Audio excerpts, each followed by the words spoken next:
Hello folks, welcome to Connecticut Chestnuts Your Orchard Series Part 3. Today we're going to talk all about genetics.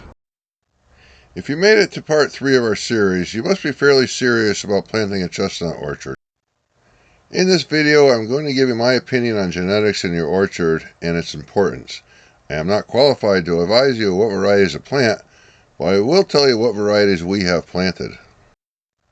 If you're planting an orchard that will be around for 100 years or more, you need to plant it with the best genetics you possibly can. Since the American chestnuts died off, universities have spent billions of dollars trying to breed an American chestnut tree that will survive the blight. For the last 30 years or so, a handful of breeders have been breeding Chinese chestnut trees, trying to make the perfect culinary chestnuts that will thrive in the U.S. It is because of these folks' efforts that we can grow a profitable chestnut orchard in the East. Generally speaking, these folks have the mother trees in their orchards today.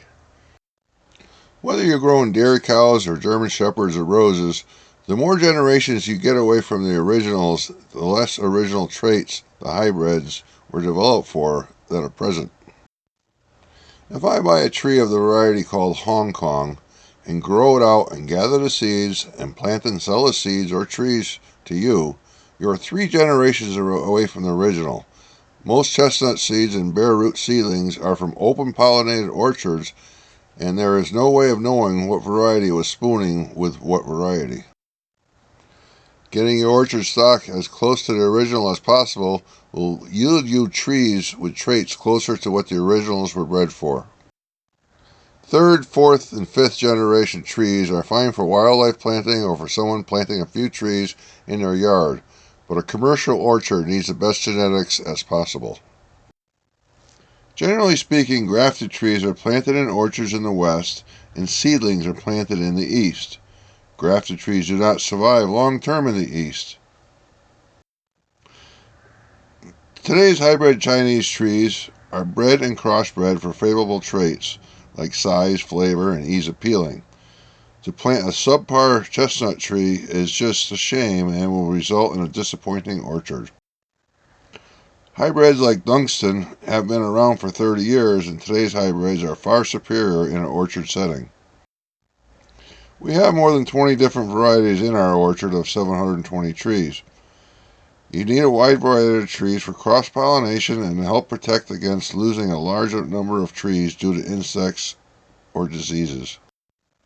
We got hit hard with Japanese beetles last year, and while they hit some varieties hard, they barely touched other varieties. While you're shopping for orchard trees, you have to stay away from wildlife chestnut tree sellers.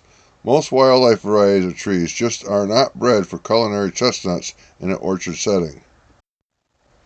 There are trees that grow in an upright or timber form, but in an orchard we need trees that grow shorter and wider for better sun exposure. Most of your orchard suppliers are busy with harvests in November, but to get what you want for spring, you should get your order in by Thanksgiving. A few of the sellers like Route 9 Co-op and Perfect Circle Farms and others give a good description of each variety and the characteristics they were bred for. Bob Seeley, Tom Wall, and Steve Lucas, Greg and Amy Miller, and Buzz Ferber are all top-notch breeders. These breeders will send you stock that will have been proven to grow in your zone. The same varieties that thrive down south don't survive the cold north. Here's a list of most of the varieties that we have in our orchard now. You have to remember that some of your earlier vigorous trees may not be your best producers 10-12 years from now. All of these varieties are doing very well for us. They were picked by Greg Miller of Route 9 Cooperative for our region. While Ace and Hong Kong seem to be the early standouts, they may not be the best trees later on. Just because all these varieties are doing well for us here in Connecticut, it doesn't mean they're going to do well for you wherever you are. You can trust all the breeders I mentioned earlier to send you varieties that will thrive in your area. They will not send you duds that do not survive your climate.